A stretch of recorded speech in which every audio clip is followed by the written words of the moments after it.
Welcome to my channel Shadows of History. What happened to the people who assassinated Caesar? In all, the group of conspirators that plotted against Caesar was large, with 60 men at least. However, many of these men merely dipped their hands in Caesar's blood and tried to take credit. The actual killers are as follows. Tullius Cimber. He initiated the assassination. Publius Servilius Casca, the first to attack Caesar, cutting his shoulder. Gaius Cassius Longinus. This was the first man to stab Caesar. Titius Servilius Casca. This was the second man to stab Caesar. Decimus Junius Brutus Albinus.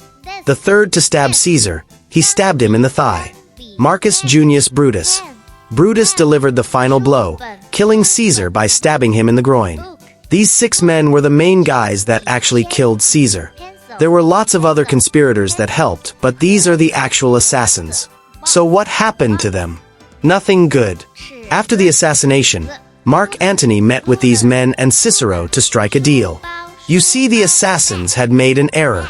The murder of Caesar could be justified legally by being tyrannicide. In Rome, the murder of a tyrant was legal. However, if Caesar was declared a tyrant, all of his decisions were voided. It turns out that all of these assassins were appointed to their positions by Caesar. So the deal was that Caesar's laws and appointments would stand, and that they would conduct a public funeral as a sign of unity.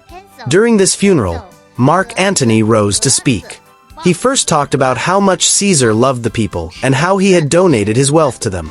He read Caesar's will, which stipulated that every citizen be given the equivalent of 3 months' wages. Then, he brought out a wax statue of Caesar that depicted the stab wounds graphically. The crowd went nuts and began to attack the conspirators. They flew into a frenzy, and all of Caesar's assassins were forced to flee. These men would head east and raise a large army to march on Rome. Meanwhile, Caesar's heir and Antony got their own army together. There was a battle, and Caesar's assassins lost. Brutus, Casca, Titius, and Cassius killed themselves after being defeated. Decimus was killed by Antony early on in a small civil war. Cimber died in combat during the battle with Octavian and Antony.